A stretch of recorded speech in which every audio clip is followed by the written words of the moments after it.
ቴንኪዩ መርጌታ መቀጠል ይችላል። ቴንኪዩ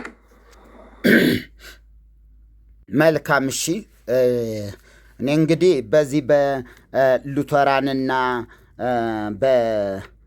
በመጥምቃውያን ነው እንደዚህ አይነት ነገር ልዩነት በሁሉም ቢሆን ማለት ነው። ከኢየሱስ ውጪ ሌላ አዳኝ አለ የሚል ቤተ እምነት አላየሁም። ሌላ አዳኝ አለ የሚል በየትኛውም በመካነ ኢየሱስም በየትኛውም አብያተ ክርስቲያናት ጤናማ አብያተ ክርስቲያናት ብቻ ሳይሆን ሌሎቹ ሁሉ ማለት ይቻላል ከኢየሱስ ክርስቶስ በቀር በሌላ ፍጡር ለመዳን የሚንጠለጠል የለም። ሁሉም አብያተ ክርስቲያናት ሉተራውያንም ምኖችም በሙሉ ማለት ነው በማን ነው መዳን? በኢየሱስ ክርስቶስ ብቻ ነው ብለው የሚያምኑ ናቸው። ጥምቀትም ያድናል ይበሉ አይበሉ፣ በዋናነት ግን ዋናው ከክርስቶስ ውጭ መዳን እንዳለ አድርገው ግን አይቆጥሩም። የለም ይሄ አላየሁም፣ አልሰማሁም። ብዙ መጽሐፍትን አነባለሁ። በጣም ብዙ በርካታ መጽሐፍትን አንብቤያለሁ። የመካነ ኢየሱስ የጥምቀት መጽሐፍም እንደዚህ ሁሉ አንብቤያለሁ። ከዚያም በመነሳት ምስጢረ ጥምቀት የሚል መጽሐፍ የጻፍኩትም የብዙዎችን እንትን አጥንቼ ነው አይቼ ነው። እግዚአብሔር የተባረከ ይሁን። ስለዚህ ይሄ መከፋፈሉ ያለው እንግዲያስ ማን ጋ ነው ካልን እነ ቀሲስ ዲበኩሉ ጋ ነው ያለው። እነ ቀሲስ ዲበኩሉ በቀሲስ ዲበኩልና በመጋቤ ብሉይ አእመረ አሸብር ወይም ደግሞ በአኬ መካከል ከፍተኛ የሆነ ገደል አለ። ማንም ሊያስታርቀው የማይችል ትልቅ የሆነ ልዩነት አላቸው። ልዩነቱ ምንድን ነው? እነ ቀሲስ ዲበኩሉና የእርሱ ቡድኖች የሆኑ በሙሉ ጥንተ አብሶ የአዳም ኃጢአት የዛሬ 2000 ዓመት ተወግዷል። ፓጋንም ቢሆን ሙስሊም ቢሆን አንድ ነን የሚሉት ለዚህ ነው።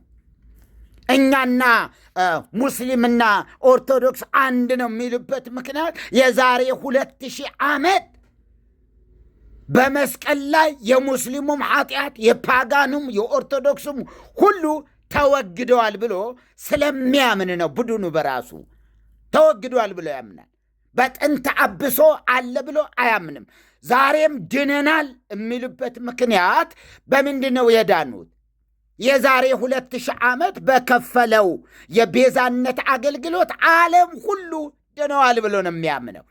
ሌላኛው እነ መጋቤ ብሉይ አይመረና ሌሎቹ ኦርቶዶክሳውያን ሊቃውንቱም በሙሉ ደግሞ ሰው የሚድነው ሲያምን ብቻ ነው ብለም ነው የሚያምኑ።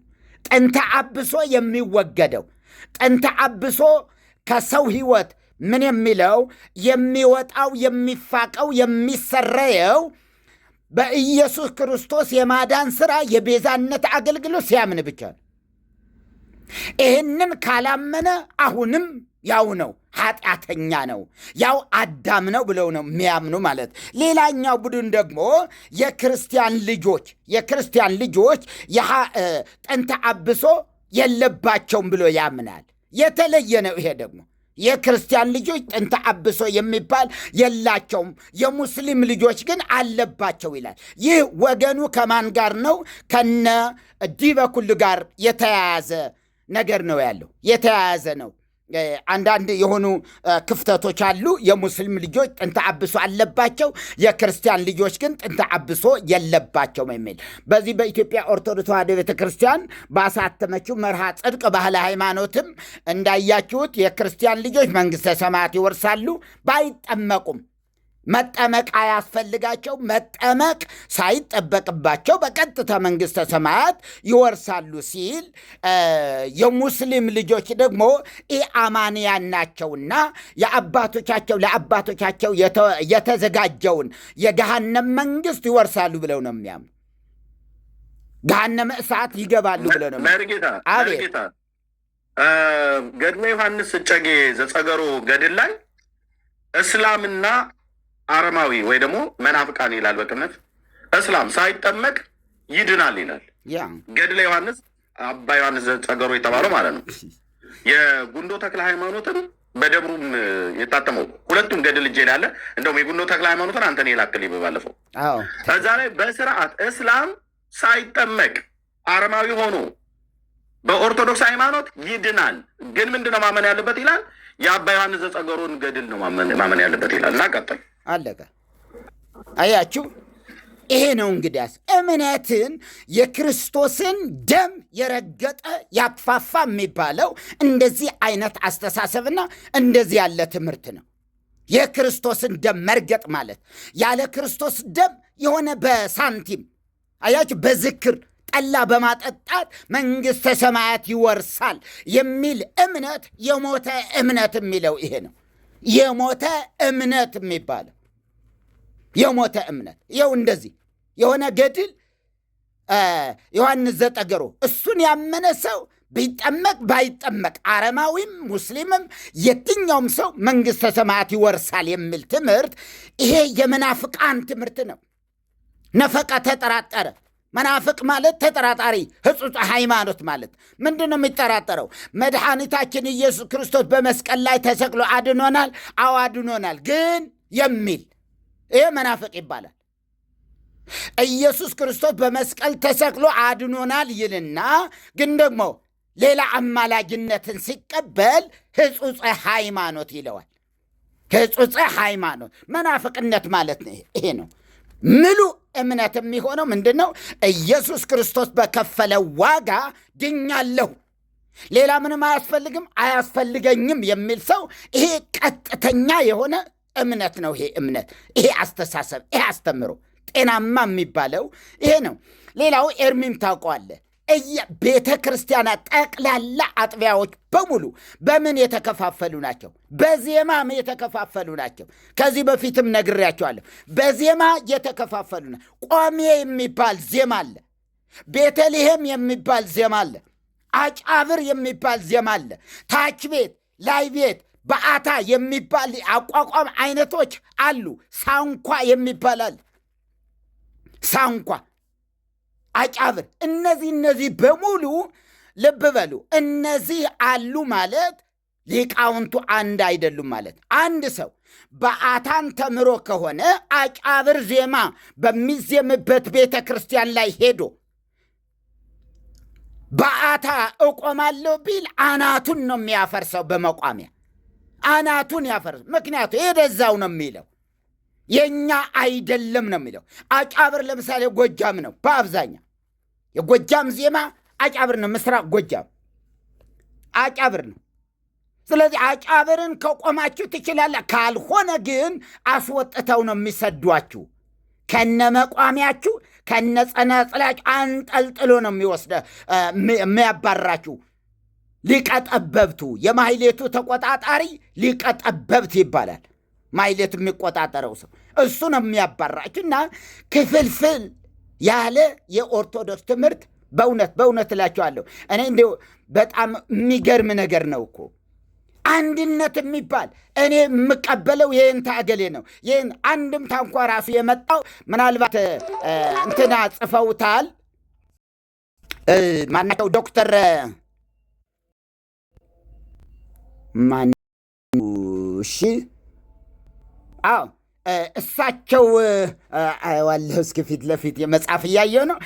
እሳቸውም እንደ ጻፉት የእምነቱ መጠን በራሱ የተከፋፈለበት መንገድ፣ በተለይም ደግሞ አንድምታው የመጣበት መንገድ አንድም ጎንደሬዎች እንዲህ ብለው ይፈቱታል፣ አንድም ጎጃሜዎች እንዲህ ብለው ይፈቱታል፣ አንድም ትግሬዎች እንዲህ ብለው ይፈቱታል፣ ሸዋዎች ደግሞ እንዲህ ብለው ይፈቱታል፣ ደብረ ሊባኖሶች እንዲህ ይላሉ የሚል ነበረ በፊት።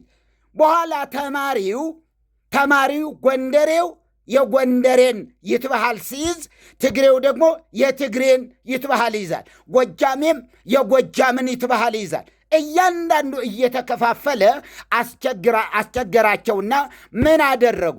ዝም ብለን አንድም እንበለው። አንድም የቤተ ክርስቲያን መሰረት አብ ነው። አንድም የቤተ ክርስቲያን መሰረት ማን ነው የሚደውለው? እሺ ወይ ተአምር ነው እኮ የሚደውል በጣም እኮ ገርሞኝ ነው እኮ የሚደውለው እያየ ብሎክ አድርገው፣ በኋላ ትፈተዋለህ። መርጌታ እንዳታወራ የፈለገ ሰው ነው ማለት ነው። ብሎክ አድርገው እና ስለዚህ አንድምታ ምን አደረጉት? በኋላ ግን ዝም ብለህ አንድም አሁን ጎጃም የሚል የለም፣ ትግሬ የሚል የለም፣ ጎንደር የሚል የለም፣ ሸዋ የሚል የለም።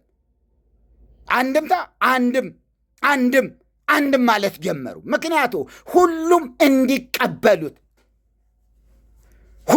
እንዲቀበሉት በዚህ መንገድ ነው የሄዱበት። ማስረጃዎች አሉ፣ መጽሐፎች ወጥተዋል። በጣም ብዙ መጽሐፍት አሉ። እኛም ስንማር ይህንኑ ክፍል ይነግሩን ነበረ። እነንታ መንክር እንደዚህ ነበረ፣ እንትኖቹ እንዲህ ብለው ይፈቱታል። አንድምታ ስትማሩ ቁጭ ብላችሁ ግን አንድም አይደለም የእንታ አገሌ እንዲህ ነው የሚሉት፣ እኛ እንደዚህ እንላለን፣ እነንታ አገሌ ደግሞ እንደዚህ የሚሉም አሉ እያሉ የተከፋፈለ በብዙ መንገድ በገድላት መዳን ላይ እንዳያችሁት ነው። እና በጣም በተለይ ቀሲስ ሊበኩል የፋኖ ዋና የውጭ አስተባባሪ፣ አሁን ላይ ደግሞ የሞዓ ተዋህዶ ቃል አቀባይ የሞዓ ተዋህዶ ቃል አቀባይ። ሞዓ ተዋህዶ ማለት አንድ እምነት ብቻ ይቀራል የሚል በተለይም ደግሞ የወንጌላውያን አብያተ ክርስቲያናትን ማጥፋት ይህን አጀንዳ የያዘ በኢትዮጵያ ምድር ምናልባት ካቶሊክ፣ ኦርቶዶክስና እስልምና ብቻ ይቀራሉ፣ ሌሎች በሙሉ ግን መጥፋት አለባቸው የሚል የውስጥ አጀንዳ ይዞ የሚንቀሳቀስ ነው። መርጌታ ቆይ፣ ማናቸው? ብፁዕ አቡነ ኤርሚያስ የሰሜን ወሎ ብፁዕ አቡነ ኤርሚያስ የተናገሩት አንድ ግሩፕ አለ ብለው የተናገሩት አለ። ቪዲዮ አለኝ እጄ ላይ ወደ 250,000 ተከታይ ያለው እና ባንዲራ እስከ መቀየር ድረስ ደርሰዋል። እነዚህ ሰዎች ለቤተ ክርስቲያኒቱ በጣም አደጋ ናቸው። ምዕመናንን እየወሰዱ ነው ብሎ የሚሉት የዚህ ዲበኩሉ ታጣቂዎች ናቸው። አዎ ቀሲስ ዲበኩሉ ቃል አቀባይ የሆነበት ሞዓ ተዋህዶ ይባላል። ሞዓ ተዋህዶ፣ ሞዓ ማለት አሸናፊ ማለት ነው። ሞዓ አሸነፈ። ሞዓ ተዋህዶ ማለት ተዋህዶ ያሸንፋል የሚል ነው። ቢሆንለት ቅባትንም ይጨፈልቃል። ቅባቴ ጎጃምን በሙሉ እንጠቀለዋለን የሚል ነው። እነ ደብረ ወርቅ እንግዲህ ቅባት ነው። እስካሁን ድረስ ያው ቅባትነታቸው እንደያዙ ናቸው። የራሳቸው ጳጳስ አላቸው። የራሳቸው መምህራን ደግሞ አሏቸው። የተከፋፈለ የተለያየ ነው፣ አይገናኙም። ምስራቅ ጎጃምና ምዕራብ ጎጃም አንድ አይነት ትምህርት አይደለም ያለው። ምስራቅ ጎጃም ቅባቶች ናቸው። ይህንንም ሁሉ ሊጨፈልቅ ስለፈለገ ነው ሞዓ ተዋህዶ ያለው። ምክንያቱ አስቀድሞ በታሪክ እነ ተክለ ጻድቅ መኩሪያም እንደጻፉት እሳቸውም እንደጻፉት በተለይም ከይኩኖ አምላክ እስከ አፄ ቴዎድሮስ በሚለው መጽሐፋቸው ላይ ቅባትና ጸጋ አንድ ላይ ሆነው ከ300 ዓመት በላይ ቢያንስ 280 አካባቢ ይላሉ አንዳንዶቹ፣ በሶስት ተከፍለዋል። ከ280 ዓመት በላይ ቅባትና ጸጋ ኢትዮጵያን ሲመግቡ ሲያስተዳድሩ ኖረዋል። ተዋህዶ ተጨፍልቆ ማለት ነው። በኋላ ላይ ቦሮሜዳ በሚባለው ስብሰባ ተደርጎ ነው ተዋህዶ አሸንፎ ይኸው እስከ ዛሬ ድረስ ያለ ክርክር ተዋህዶ እየተባለ ያለ እንጂ 100 ምናልባት በእኔ መጽሐፍ ላይም ጽፌዋለሁ ማስረጃውን ጠቅሼ ወደ 11,000 ሊቃውንት ተዋህዶ በመሆናቸው ብቻ ጎንደር አዘዞ ላይ ታርደዋል። ምን ስለሆኑ? ተዋህዶ። ማን ነው የገደላቸው? ኦርቶዶክስ ቤተ ክርስቲያን። ቅባት ተዋህዶን ቤተ ክርስቲያን ሊቃውንተ ቤተ ክርስቲያንን እንደ ሽንኩርት ነው የከተፏቸው። 11,000 ቀላል ነው እንዴ? አቡነ ጎርጎርዮስ 8,000 ነው የሚሉት። ያም 8,000 ቢሆን ቀላል ሊቃውንት ቁጥር ቀላል ነው ወይ? በሊቃውንት ደረጃ ምዕመን እኮ አይደለም፣ ህዝብ እኮ አይደለም፣ ሊቃውንት የተመረጡ። ይሄ ምንድን ነው የሚያሳየን? ትምህርቱ እየተከፋፈለ የተለያየ መሆኑ። አሁንስ አለ ወይ? አዎ አለ። አሁንም ቅባቶች አሉ፣ አሁንም ጸጋዎች አሉ፣ አሁንም ካራዎች አሉ፣ አሁንም ተዋህዶ አለ። ተዋህዶ የካራን ቡድን ይዘዋል። ካራ ማለት ቢላዋ ማለት ነው። ካራ ቢላዋ ማለት ነው። ዋ ካልከ እንዲሁ በቢላዋ የሚያርድ ማለት ነው። ከፍ ብሎ አንገትን ዝቅ ብሎ ባትን መቁረጥ ስለሆነ ስራው። ስለዚህ የካራ ባህለ እምነትን ተዋህዶ አሁን ላይ ይዞታልና ሞዓ ተዋህዶ የነ ቀሲስ ዲበኩሉ ቤተ እምነት ነው። እስልምናን ይቀበላል፣ ክርስትናን አይቀበልም። የትኛውም ክርስትና አይቀበልም ሞዓ ተዋህዶ እና እንደዚህ በጣም የተደራጀ ነው። ብዙ ሰራዊቶች ያሉት ነው። ዝም ብሎ ቀላል አባላት ብቻ አይደለም። መሳሪያ የያዙ ሁሉ እየተመለመሉ እነዚያን ለማጠናከር ሰምታችኋል። ከዚህ በፊት በቴሌቪዥንም ወጥቷል። የቤተ ክህነት የደብረ ማርቆስ ሀገረ ስብከት የቤተ ክህነት አስተዳዳሪዎች እኛን ጠልፋችሁ ውሰዱንና ከዚያ በኋላ ብር እንዲከፈላችሁ ብለው 7 ሚሊዮን ብር ያስለቀቁ ከቤተ ክህነት። ኧረ ገደሉኝ እባካችሁ እርዱኝ እያሉ ግን እኮ እየተመቱ አይደለም። ውሰዱንና ብር እንድታገኙ ብለው ለፋኖ እጃቸውን ሰጥተው ማለት ነው። ከነሱ ጋር ተመካክረው የቤተ ክህነቱን ሀብት እንደዚህ አድርገው የዘረፉ እነዚህ ናቸው ፋኖ የሚባሉ። ይሄ ምንድነው? ሞዓ ተዋህዶ በዚያ ውስጥ የተሰገሰገ ነው። እግዚአብሔር ግን ዘመንን አምጥተዋል። ለኢትዮጵያ ዘመንን አምጥተዋል። ማንም እንደፈለገ ከዚህ በፊት እንደነበረ ቅባ መንግስትን እየቀባ የምታነግሱት ንጉሥ የለም። አብቅተዋል። እሱ የለም። ዘመኑም አይፈቅድም። እግዚአብሔር ይመስገን። እኔ አሁን ምንም ልትወዷቸው ትችላላችሁ። ማንም ሰው መብቱ ሊሆን ይችላል። እኔ ዶክተር አብይን እወዳቸዋለሁ፣ በጣም እወዳቸዋለሁ። መጽሐፍ ቅዱሳዊ ስለሆነ ነው። መውደድ፣ መገዛት፣ መታዘዝ መጽሐፍ ቅዱሳዊ ነው። ነገስታት ለአመፀኞች ነው አስፈሪ የሚሆኑ አመፀኞችን እንጂ መልካም ለሚያደርጉ የሚያስፈሩ አይደሉም ነው የሚለው። ለአመፀኞችስ ያስፈራሉ። አመፀኞችን ሊቀጠቅጡ፣ አመፀኞችን ሊገድሉ፣ አመፀኞችን ምን ሊያደርጉ ልክ ሊያስገቡ የተቀቡ ናቸው። የእግዚአብሔር አገልጋዮች ናቸው ነው የሚለው መጽሐፍ ቅዱስ። የእግዚአብሔር አገልጋይ ከሆነ የእግዚአብሔር ቃል የያዝኩት አዲስ ኪዳን መጽሐፍ የእግዚአብሔር አገልጋይ ነው ካለኝ አገልጋይ ነው ብዬ ነው የምቀበለው። አያችሁ፣ በብሉይ ኪዳን እንኳ እነ ዳንኤልና 3 ወጣቶች ምን ይሉ ነበር? ንጉሥ ሆይ 1000 ዓመት ንገስ እያሉ። አንተ ክፉ፣ አንተ ጨካኝ፣ አንተ ምናምን አላሉም። ንጉሥ ሆይ 1000 ዓመት ንገስ። የእግዚአብሔር ሉዓላዊነት የሚያውቁ ሰዎች እንደሱ ይሉ ስለነበረ ነውና፣ ስለዚህ ኦርቶዶክስ የራሷ የውስጧ ክፍፍል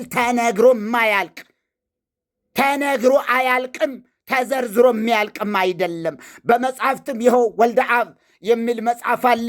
እንዲሁ አጥፉት፣ አቃጥሉት ተብሎ በቤተ ክህነት የተነገረ ወልደ አብ መጽሐፍ ወልደ አብ ይኸው በኦርቶዶክስ እየታተመ ወዲያውን ግን ውስጡን ያነበቡትና ተዋህዶን የሚቃወም በመሆኑ ምን አደረጉት? አጥፉታሉ። ከገበያ እየለቀሙ ማኅበረ ቅዱሳን እየለቀመ እንዲቃጠል ነው ያደረገው። እና በጣም ብዙ ሊታረቅ የማይችል ክፍፍል ነው ያለው በኦርቶዶክስ። ሊታረቅ አይችልም። እንደ ወንጌላውያኑ አይደለም። ወንጌላውያን ጋር በጣም ጥቃቅን በሆኑ የጸጋ ስጦታዎች ላይ ልዩነት ሊኖር ይችላል። በጥምቀት ልዩነት ሊኖር ይችላል። በነገራችን ላይ ወደፊት እንዲያውም እንትን እያልን ነበር እንጂ ቤተ ክርስቲያኒቱ ኤርምዬ ካልቪኒዝም መሆኗን ታውቃለህ አይደል? ኤርሚ አቤት መርጌታ። ይሄ ካልቪኒዝም ናት አይደለም እንደ ቤተ ክርስቲያኗ? አዎ ካልቪኒዝም ናት እኮ። አንድ ሰው እግዚአብሔር አስቀድሞ ሲፈጥረው ለጽድቅ ለመንግሥተ ሰማያት ከሆነ ዕድሜ ልኩን ሲገድል ኖሮ በመጨረሻ ላይ የንስሐ አባቱን ጠርቶ ንስሐ ይገባል። ምክንያቱስ አስቀድሞ የተፈጠረው ለመንግሥተ ሰማያት ስለሆነ። እንደገና ጨዋ የነበረ ሰው ደግሞ እግዚአብሔር የፈጠረው ለገሃነመ እሳት ከሆነ ምንድነው የሚያደርገው? መጨረሻ ዘመኑ ላይ ሰው ይገድልና በዚያው ይሞታል፣ ወይም ይታነቅና በዚያው ይሞታል። ይሄ ነው እኮ ካልቪኒዝም ትምህርት ማለት እኮ ይሄ ነው። አንዴ ተመርጧል። ለጽድቅ ተመርጠው ከሆነ ገና ሳይወለድ እንደዚህ ነው እኮ እምነቷ። አንድ መነኩሴ የሚመነኩሰው አስቀድሞ ስለተመረጠ ነው። መነኩሴ የሆነ ጳጳስ የሆነው አስቀድሞ ሳይወለድ ስለተመረጠ ነው። ካልቪኒዝም ናት። የካልቪኒዝም እምነት ነው ያላት። ማንም ሊክደው አይችልም። ይሄ መጨረሻ ቆርቦ ይሞታል። ዘፋኝ የነበረ ሰው መጨረሻ ላይ ቆርቦ ይሞታል። ለምን? አስቀድሞ ሲፈጠር ለጽድቅ ስለሆነ የተፈጠረ ተመርጧል ተብሎ በምርጫ ነው። አስቀድሞ ተመርጠዋል። የተመረጡት ብለው ነው ጻድቃን ሰማዕታት የሚባሉ እነዚህ ገና ሳይወለዱ በማህፀን እያሉ የተመረጡ ናቸው። ለምን ለጽድቅ። በጣም ብዙ ኮተትና ብዙ ጉድ አለ። ስለዚህ የራሷን ብትሰበስብ ይሻላታል። የቆጡን አወርድ ብላ የብብቷን ጣለች ነው የሚሆንባትና ስለዚህ አሁንም ቢሆን ሌላ ነገር ነው እንትን የሚሉት። እንዲያው እንኳን ዘንቦብሽ እንዲያውም ጤዛነሽ እንደሚባለው ነው። እንግዲህ እንኳንስ እንደዚህ ብላችሁ ገና ከውስጥ እንዲያውም ጎርጉረን እናወጣዋለን ካስፈለገ። እያንዳንዱ የዚህ መጽሐፈ ሲኖዶስ ላይ ያሉትን ሁሉ አውጥተን ብንዘረግፈው ታፍራላችሁ። ጌታ ይርዳን። እግዚአብሔር ይባርካችሁ። በጣም ወዳችኋለሁ፣ በጣም አከብራችኋለሁ። ስለሰማችሁኝ ደግሞ በጣም አመሰግናችኋለሁ። ኤርምዬ ጋድ ብለስዩ ተባረክልኝ የኔ ወንድም። በጣም እማከብርህ፣ በጣም እወድህ። እግዚአብሔር ይመስገን። በጣም እወዳለሁ። እግዚአብሔር የተባረከ ይሁን። ተባረኩ ሁላችሁም። እነ መሲ፣ ቤካ፣ ሰብለ እንዲሁም ከላይ ደግሞ ቲሾ፣ ወዲ ሐራስ፣ ሌላ ማናለ? አዎ መሲም ብያለሁ። ሁላችሁ እግዚአብሔር በነገር ሁሉ ይባርካችሁ። በጣም ይባርካችሁ። በጣም ኤርምዬ፣ በጣም እንዴት እንደምወድህ እኔ ልገልጽልህ አልችልም። የእውነት ነው የምልህ። በጣም ሁሌ ምክሬም አለ። ሁል ጊዜ እመክርሃለሁ። ሁል ጊዜ የተሰጠህ መክሊት እጅግ በጣም ተራራን የማፍረስ መክሊት ነው እያልኩ ነው የምነግርህ። በውስጥም እንደዚሁ ቴክስት አደርግልሃለሁ፣ ቮይስ ልክልሃለሁ። በጣም ትልቅ የሆነ አንድ አይጥ ለማሳደድ የምትሮጥ አይደለህም አንተ። በጣም ትልቅ ተራራ። ዛሬም ድረስ ብዙ አባቶች ቤተ ክርስቲያኗ ራሷን እንድትፈትሽ ያደረግካት አንተ ነህ። ማንም ይሄ ብዙ ሄደናል፣ አይተናል፣ እያየናቸው ነው። አባቶች የተባሉ ሁሉ የሚያዳምጡት ያንተን መልእክት የማያዳምጥ ሰው የለም። ምክንያቱም ምንድን ነው? ይሄ ባህሪው ነው። ደግሞ ለምሳሌ ዶክተር አብይ መስማት የሚፈልጉት ኢቲቪን አይደለም፣ ፋናን አይደለም፣ ዋልታን አይደለም። ጠላት ምን እያለ ነው? ምንድን ነው ክፍተቴ? ምንድን ነው ማሟላት ያለብኝ? ምን የተፈጠረ ችግር አለ? በማለት በጠላት በኩል ጠላት በሚባሉ በኩል ያለው ሚዲያ ይከታተላሉ። ልክ እንደዚህ ኦርቶዶክስ ቤተክርስቲያን ኔድ በኩሉን ምንም አሽቀንጥራ ይጣለቻቸው ዝም ብለው እንትን ናቸው። አንተን ግን በጣም የሁሉም ሰው ታርጌት አድርጎ የሚሰማ አንተን ነው። በተለይም ደግሞ እርሷን ታርጌት ያደረገ ነገር እና ምን እላለሁ እኔ ሁሌም የምናገረው ነገር እንዲሁ አይጥ ለመግደል ብያለሁ። ኤርምዬ፣ አይጥ ለመግደል ላውንቸር አታነሳ፣ በመጥረጊያ ነው፣ በላውንቸር አይደለም። ላውንቸር አለኝ ብልህ በላውንቸር አትመታትም። አይጥ ናት፣ በቃ መጥረጊያ ነው የሚበቃት። የተሰጠ መክሊት እጅግ በጣም ግዙፍ ነው። ለዘመናት 3,000 ነው ከዘራ ያዕቆብ ወደ 500 ዓመት ሙሉ የተገነባ ግንብ። እኔ አንድ ጊዜ አቡነ ጳውሎስ ነበሩ፣ ስብከት እያገለገልኩ ነበረ ወሊሶ ማርያምና ወደ 8 ጳጳሳትም አብረው ነበሩ። እዛ አስተማርኩና አንድ የሆነ እንትን ነበረ ህንፃ ቤተ መቅደስ አዳም ፈታዊ ህዝበ ፋሬስ አይን ርእሰ ፍጡራን ተብልዕ ለፍጡራን አርአያ ሥላሴ እስመ ተፈጥረ እንዘ ሥላሴ ባዕዳን የሚል እንትን ነበረ። ቅኔ የሰጠው ነበርና ሥላሴ ለዚህ ህንፃ ባዕድ ናቸው የሚል ነው። ለዚህ ህንፃ ባዕድ ናቸው። እስመ ተፈጥራ ምክንያቱስ ሰው በአርአያ ሥላሴ የተፈጠረ ስለሆነ ይህንን ህንፃ ከማየት አይኖቻችንን እንመልስ እና ምን አሉኝ አቡነ ጳውሎስ አስታውሳለሁ። ምን አሉ? አንተ 500 ዓመት የተገነባ ግንብ ከታች ሆነ አፈርሳለሁ ብትል አንተ ጋ ነው የሚፈርሰው። አንተ ጋ ነው የሚፈርሰው። ቀስ በል ያሉኝን አስታውሳለሁ። ምንድነው ኤርምዬ? በጣም ብዙዎች ይጠብቁሃል። በጣም ብዙዎች ጳጳሳት እየጠበቁህ ነው። ካህናቱ እየጠበቁህ ነው። የመጽሐፍ መምህራን እየጠበቁህ ነው። አንተን የምትለውን ነገር ለመስማት እየጠበቁ ነው። በኋላስ ሌላ ቤት ያገኘዋል። ሌላ ቤት አሁንም ሲፈልጉ ሌላ ቤት ነው። ርዕሱ ማይመቻቸው ሊሆን ይችላል። ማይመለክ የዛሬ ሌላ ነው የያዘው ብለው ዘግተው ይሄዳሉ። ዛሬ ሌላ ነው እያሉ የእውነት ከልቤ ነው የምነግርህ። ተባረክልኝ ነው ወንድም። እግዚአብሔር ይባርካችሁ። ሁላችሁም ተባረኩ።